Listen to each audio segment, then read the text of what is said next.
Does alligator Doris need surgery for her smile? On a mission to save our national bird. You're right. And Mosey the meerkat shows off her great achievement. At Auckland Zoo, furry faces smile down on each and every visitor.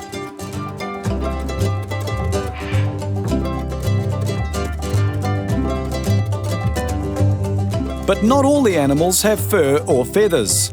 Today, keepers Julie, Lou and Susie are off to feed some scaly friends with toothy grins, the alligators. Caution is a must. Even though these guys are not that big, they have a powerful bite. Doris is 32, the oldest and most dominant of the zoo's 5 alligators. They share an absolute devotion to meal times. But lately Doris hasn't been eating so well. She can't seem to open her mouth as wide as usual. Julie Underwood cares for many of the zoo's reptiles, but the alligators are a challenging favourite. You do have to be a little more aware, a little more careful, and they are a lot of fun to work with. Feeding them's always interesting, and yeah, it's exciting for the public to see an animal like that on display. We only feed our alligators in the water. This is more natural for them, and it's also safer for us. Doris has some trouble eating, so for her it's a lot easier to eat when she's in the water. The food can sort of float around in front of her, and she can manoeuvre it into her mouth a lot easier. Even the water feeding is not ideal, so a team has been assembled to anaesthetise her and find out what's causing Doris's problem. Team leader Richard Gibson will conduct the delicate proceedings. If they charge you, of course, a rope's no good for protecting you. So I'd like a second person near me with a broom if I need a broom to fend her off. Yep. Good girl, Doris. What we're going to do today, instead of jumping on her, is we're going to jaw rope her first, which just means securing ropes around her upper jaw, and then that means she can't move her head around as much. And then we're going to pull her into a crate and restrain her tail so they can inject her. Just leave it loose, that's it. Yeah, perfect.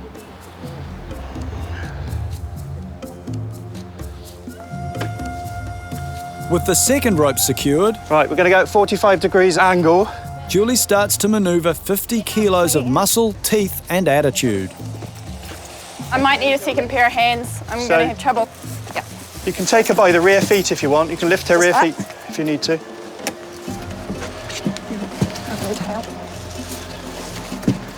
Good work, girl. Let's drop the board down in front of her. Have you got a towel for her head? I got it. She's going to probably feel that injection when we give it, so she'll probably react, so just be ready to hold as firm as you can. And she didn't. And the way these drugs work, if she's stimulated, it'll bring her out as she's going down, so we just want to get her settled, quiet and move away just leave her alone. while she goes to sleep. Yeah. Okay. Reptiles as a whole are very slow to react to drugs because their metabolism is so much slower than a mammal's. So it's really, it can be anywhere between sort of 15 minutes, 45, maybe an hour before we really get a result from this anaesthetic. She's raising her head and she's huffing. But Doris has some stamina. Half an hour after the injection, she's still wide awake. She's still biting She's hard. still biting. I think let's move her up as she is for the moment. Finally, well over an hour since the injection, Doris has nodded off. The team hurry to try and solve the puzzle of her sore jaws. Go. Okay. At the other end of the slightly scary scale are the zoo's famous meerkats. Nobody forgets their first time watching meerkat mischief from those popular viewing domes set in their enclosure.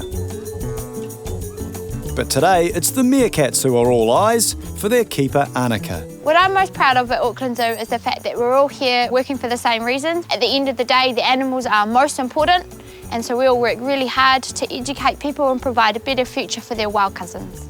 2 boisterous young boys from England have recently joined their Kiwi cousins here at the zoo. Annika's checking to see if they're all getting along. These 2 boys came over from the UK basically for a brand new bloodline. Their bloodline isn't over here in Australasia. They came over for breeding, so we've taken Mosey from our larger group to bond with these two, hopefully for breeding success, which is exactly what we're thinking has happened here. If you have a look at Mosey and compare her to the boys, she just looks quite round in the stomach area. So she's pregnant. They have formed that relationship very quickly, which is excellent. When Mosey is finally to give birth, basically what she'll do is she'll take off underground. She'll probably have them overnight. The kits will probably stay underground for about 2 weeks. They're born blind and helpless without any fur, so it's once they grow that fur and their eyes open that they will start to come out. Their parents are very protective, so they will only expose them to small things at a time. Auckland Zoo is surrounded by suburbs, so it's vulnerable to prowling cats. Mosey's been harassed by someone's moggy recently, but zoo pest controller Craig Knapp has nabbed this repeat tabby trespasser. Hello, Naughty. This is the cat that has been pestering Mosey, pestering our Meerkat, so jumping in our exhibits. She hasn't been directly harming them, but just her presence is enough to scare our guys. Hopefully she won't be able to fit down the tunnels if she comes back again, but potentially she could go down the tunnels and harm the kits as well. We will basically just return her to her owners, because we know who they are since she's been here several times, and just explain to them the importance of her staying inside for this critical moment for Mosey. But Te Waunui's nocturnal house is completely predator-proof and allows visitors to step inside the nighttime world of New Zealand's iconic bird, the Kiwi. It's a second home to New Zealand birds keeper Michelle. I've always wanted to work with animals ever since I was little, and then when I got older I became interested in the environment and conservation, and here at the zoo it's a great way to actually combine the two, so it's a fantastic job for me. Just north of Auckland lies Motuora, an 80-hectare predator-free island paradise in the Hauraki Gulf. Michelle's here to catch up with some Kiwi who were hatched at Auckland Zoo. They stay here for about a year or so until they gain enough weight that they're large enough to be better able to protect themselves against predators in the wild. So what we're doing today is actually coming back, finding some of these chicks, seeing how big they are, and then they're actually going to be taken back to the mainland and released. Finding Kiwi in so much bush requires local knowledge. Dock Ranger Rogan Colborne and specialist tracker dog Abby will be able to help. Early evening is the perfect time to start looking for Kiwi because it's when they leave their burrows in search of food. Heavy up.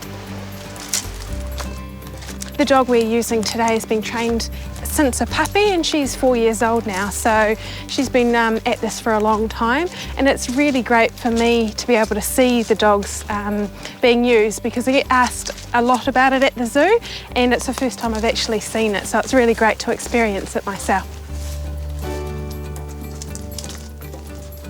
It seems Abby knows just what to look for. Whew, that's a smelling. This is a good adult-sized Kiwi dropping. So there's birds living around here as well. Good girl, good dog. Kiwi, good dog. We haven't had any luck in finding any Kiwis this afternoon, so we're going to head back to camp and come out later on this evening when the sun goes down with the night dogs, and that should be a lot more successful. But Doris the alligator is going indoors today. Finally under anaesthetic, she's getting assessed by the zoo vets to see why her jaws are causing her so much discomfort. Other than the long time it takes her to go under, which is inevitable for a reptile, it's all gone very well. No stress, no problem to the alligator, no problem to our staff. So yeah, it's all gone very well. The zoo ute is the quickest way to get Doris to the clinic. Inside, a Doris-sized table awaits. I like the way you put a clean sheet on it. Yeah.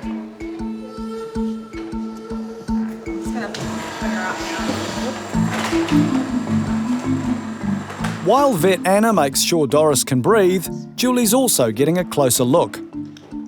Oh, she's just got a few calluses on her feet, probably remnants from when we had issues last year with the surface in the enclosure, and so they're probably still healing. We'll just continue to watch them, see if they get worse or better. And when you've done that, This is the first time I've seen her unconscious. It makes me very nervous to see people putting hands in her mouth. It's very safe, like her jaw's taped. There's no way she can do anything. But Doris's jaws are the major concern, and Richard is keen to make a diagnosis. Well, have a feel. Feel for yourself the resistance. It's not opening, is it? This plane of anaesthesia, we should be able to open her jaw. She shouldn't have good tone. Pull that towards you. She shouldn't. Take the pressure off. We should be able to open that quite wide, but we can't, which makes us wonder what's going on with the muscles that control the jaw. So the next step really is to do a load of tests, do some X-rays, maybe take some bloods, and start working up all the possible options to see what could be the cause.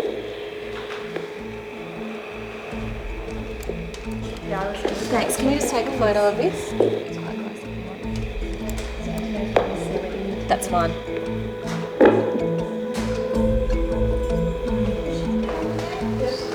Can't find any lumps or bumps or anything. It feels completely normal. With nothing obvious to see, Bethany and Anna try a different approach, a view from the inside.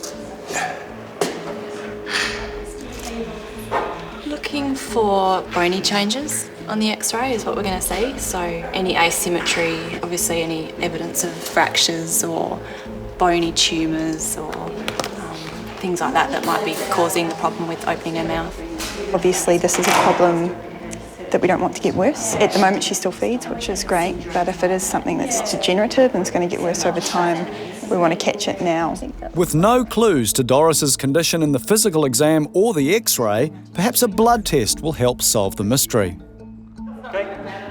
Happy? Yep. Go. The results will take a few days to come through, so in the meantime, Doris can go back to her pool to relax and recover. Now that it's night time, we're going to head out with the night dogs and see how many kiwi we can find. So I can't wait to see our chicks again and see how many we get. It's going to be great. Tonight, Ranger Rogan has brought the nocturnal version of Abby, Jade, a specialist night tracker. Her job is just indicating. It's nothing to do with helping catch. So I'll put the lead on her when I find that she's on point. As the search team heads into the darkness, Rogan and Jade take the lead. Jade is trained to stop and hold position if she senses kiwi. But even Jade can make a miscalculation in the dark. Oh, pukeko. No, pukeko. The difference between working the day dogs and the night dogs is obviously the day dogs are finding kiwi in their burrows, tucked up asleep, whereas the night dogs are actually tracking the kiwi while they're moving around. So the scent is fresher, and it means that we actually have to catch them. Suddenly, close by, the unmistakable call of the kiwi. Something up here. The team now relies on Jade's hypersensitive nose and ears. There's a kiwi right there. I get to net. The kiwi naturally runs for the shelter of Motuora's dense undergrowth. Kiwi. Where is it? Here, something in here. It's here. It's over here. Got it.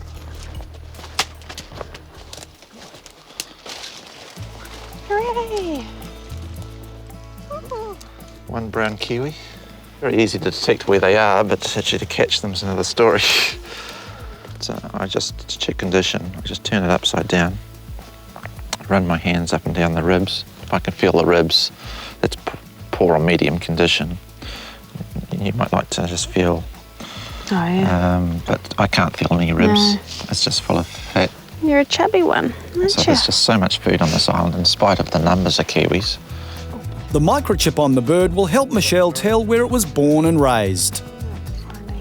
Because it has a Trovan chip in it, it means that it was hatched at the zoo.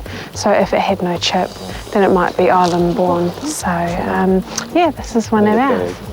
Obviously, it's at a size now that a state couldn't bother it. Looking at the toenails, they're pretty sharp, and it's a pretty powerful bird. While the team keeps tracking, this gorgeous kiwi girl will go back to base for a health check. In the morning, she's off to the mainland and a new forest home.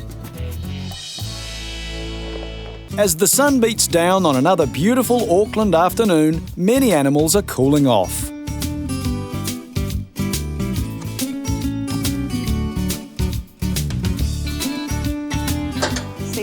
Several weeks of summer have passed since alligator Doris had her jaws checked by the zoo vets. Good morning, Doris. The blood tests Julie had hoped would shed some light on Doris's jaws were inconclusive.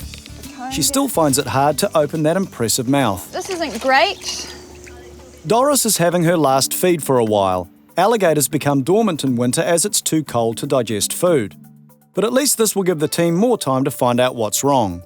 We'll still continue to monitor her. She will occasionally go for an eel or something that gets into the pool by itself.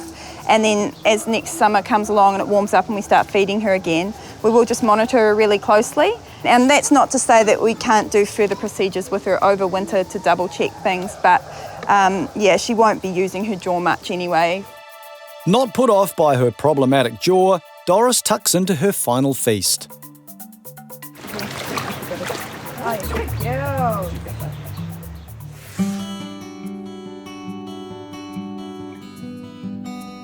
On Motuora Island, Michelle and the dock team are loading up 15 precious kiwi, caught over the week for relocation.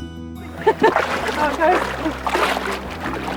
we just loaded the birds onto the boat, so we're going to go over to the mainland, drive up to the release site and get them out of their boxes. The reason these precious birds started life on the island is simple. It's given them time to grow big enough to give any predators they might encounter, except dogs, a good run for their money. So we've made it to the release site with all the kiwi, and you can see we've got a great crowd of people, so it's really great to see just how many people are interested in seeing them go into their new home, so we can't wait to get them out there. Nungaroo landowner Michael Cam has 120 hectares of dog-free bush for the kiwi to explore. His ongoing predator trapping program gives the kiwis an 85% chance of survival, as opposed to 5% elsewhere. So this is Nui, and it's one of the chicks that hatched at Auckland Zoo, came from an egg from the area, so he was a very large chick and that's why he got the name Nui. So it's really good to see him again, and we're just going to pop him back into his new home. Good boy. Okay guys, go say goodbye, Nui. His eyes open. The ultimate goal of all this is to actually reintroduce species back into areas where they've been wiped out from the introduction of pests and predators. When it gets dark, each kiwi will head off in search of a burrow and a feed. After an absence of many years, their calls will join those of 250 others hatched at Auckland Zoo and released into the wild. Yeah, he's tucked up and ready to go. Back at the zoo, another new chapter has begun. A very proud mum at the Meerkat enclosure is showing off her babies for the first time. After checking the coast is clear, mum delegates guard duty to the males. Her tiny kits are keen for a look at the big wide world.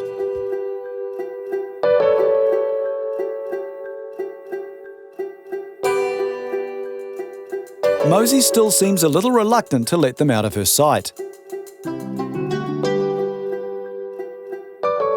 Finally, Mum senses the time is right and lets her 2-week-old babies take their first taste of freedom.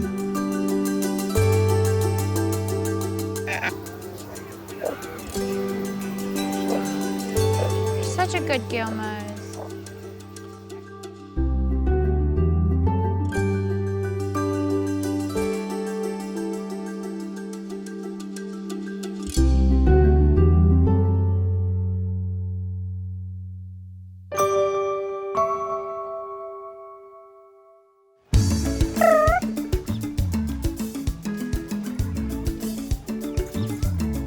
Bringing out breakfast, Annika's warmly greeted by the 4 curious kits. A couple of weeks ago, we suspected that Mosey had her babies because they'd all taken off underground and it was all very quiet in the exhibit when normally they're all up there ready waiting for their food. So they're all down underground looking after the little ones. And today we see that they've all come out. We're very lucky we have 4 kits. We've never had 4 in one litter before. Both the boys are doing an excellent job at looking after. They're taking turns. Mosey is being a good mum, however, she still likes her space. Despite Mosey's me time, meerkats are highly social animals, living in colonies of 20 to 30 in the wild. Males and females share the duties of guarding and babysitting. Now they're above ground, Annika wants to monitor their health and make sure they're putting on weight. But the kits seem to have other ideas. You're all right.